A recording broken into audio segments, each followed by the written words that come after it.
Spielberg is back. Yeah. I mean, he's never really gone away. He makes like a million movies.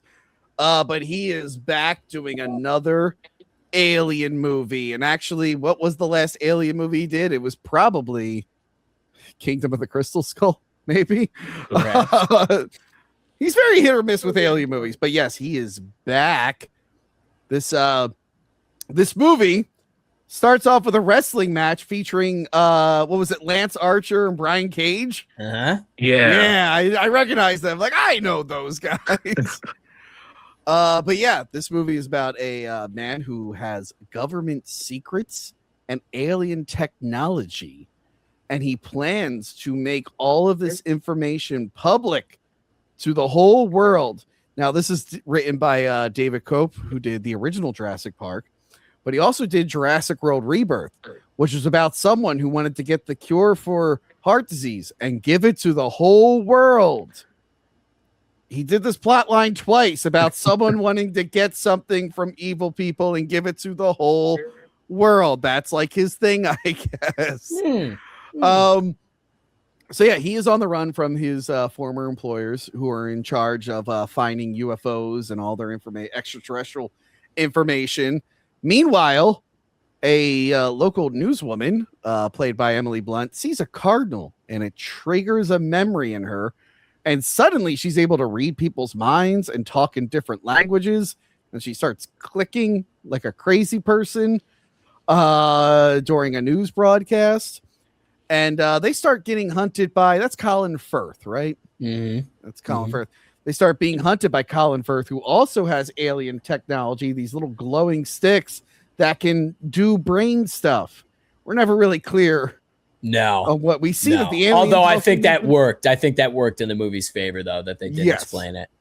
So he's going into people's minds trying to find out where the runaway is, but he can't get into his mind or the lady's mind because they were in, what do they call them, experiencers. They realized that they must have been abducted in the past, and then we find out that another man who was part of this operation is setting up a whole thing to trigger a memory that they had to do a thing, and it leads to them explaining all, or like giving out all the information on aliens, and we even see an alien, and that's the whole thing, and the whole world is shocked, especially this lady who's become a meme right now.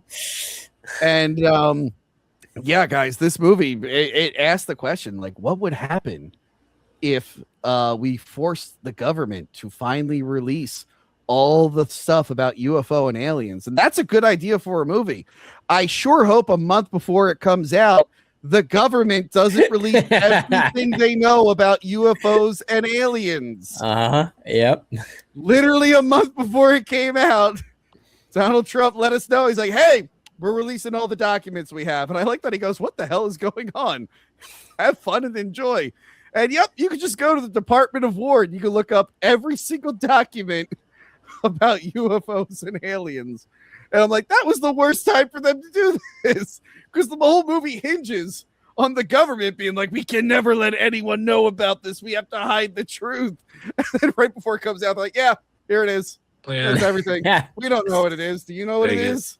I don't know why we've been covering this up for so many years. We don't know what any of this shit is. People describe this movie as a big chase, and it kind of is, really. Something's off about it. I couldn't get into this one. There were exciting moments. The characters were charming enough. I kind of liked her when she was with Kurt Russell's son, and I liked the guy with his girlfriend, but when then they teamed up, they had like no chemistry together. The villain was kind of bland. The aliens all look super generic.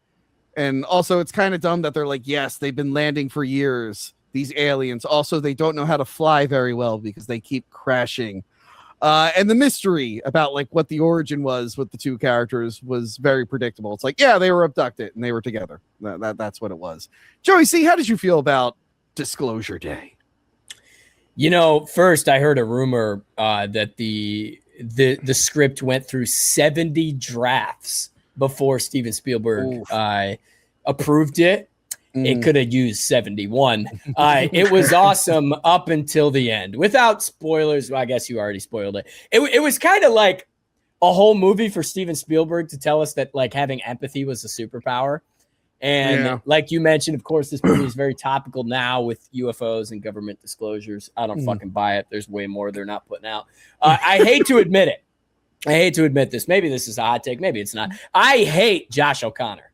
I hate him. I hate him. He's horrible. Absolutely terrible. What, the main actor? Yeah. What's his name? Josh O'Connor, right? Yeah.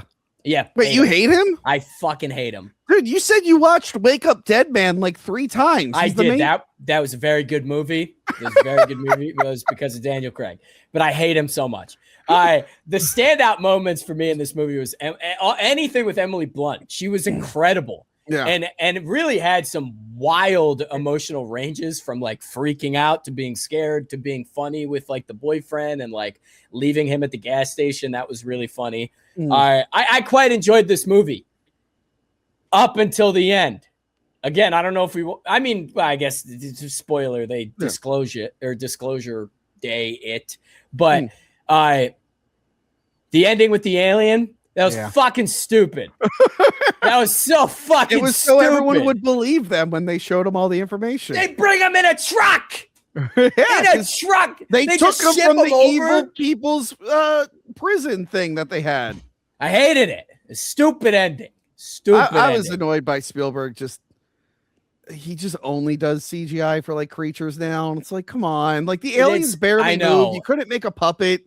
Like it barely moves. They do have a nod to Close Encounters of the Third Kind. That was really cool. They show the ship from there. I really appreciated that. Other than that, it was pretty good up until, in my opinion, the last 15 minutes. Some people were saying it's the worst thing ever. No, it definitely wasn't. But it was an okay watch the first time. I agree. I'll give you that. It was the problem is I had just seen Obsession twice that week. So like it fucked it all up for me. Every movie I saw after that for like 2 weeks was like not good in my opinion. Mike, did you see this one? I did. Okay, how did you feel about it? I liked it for the most part, but yeah, I kind of agree with Joey. The ending just kind of ruined it for me. To me, like once they threw out the files, whatever, it was just that generic alien shit that we've seen before. It wasn't anything like new, and it wasn't anything different. I will say it did play on some real life UFO stuff. Let me make sure I get the actual one. So remember he's showing them some footage that they have, and you get to see Richard Nixon when they say the celebrity with Jackie Gleason. Jackie Gleason, yeah, dude, who was a big part of like UFO mythology and everything, and that is a very famous story. And actually, I might have mentioned this on another episode, but like last year, I got real into the Twin Peaks books. Yeah, and the history of Twin Peaks book goes into real conspiracies and UFO mythology and lore, but they end up working it into the Twin Peaks mythology. So yeah, they do the whole thing with Richard Nixon and Jackie Gleason. Yeah, dude, that was super cool. And then they do it in this movie too, which is right because they never outright say who it is. I know they just say like a 50s Hollywood star, and Jackie Gleason built a house like an hour from me in the shape of a UFO. It's so fucking cool. I also just love the Honeymooners. So seeing Jackie Gleason in like 2026 was fucking sick. Yeah. So yeah, there was some cool stuff, but yeah, you're right. It was just all the alien stuff was kind of generic. Yeah. And it was more about like the evils of man. Oh, and they have to keep like adding in like the world is about to go into World War III or something.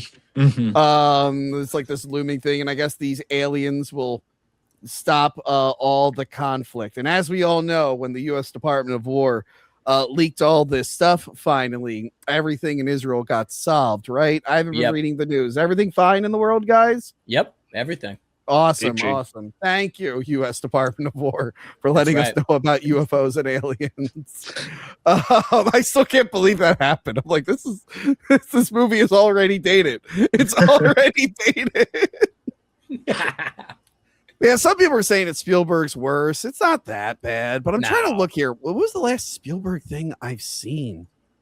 Because these days, Player One. right? He makes a lot of dad movies these days, like Huh. The Post and Bridge of Spies and the West Side Story remake. Oh yeah, the West Side Story one. Yeah, that was probably the last thing I saw. Yeah, I didn't see, and then like a lot of his like more actiony stuff hasn't really been hitting. Like Adventures of Tintin was fine, War Horse was fine, BFG I didn't see, Ready Player One. Yeah, Ready Player One was probably the last movie I saw with him. Yeah, and that wasn't very good. I did want to see The Fablemans because it's supposed to be like kind of biographical. Yeah.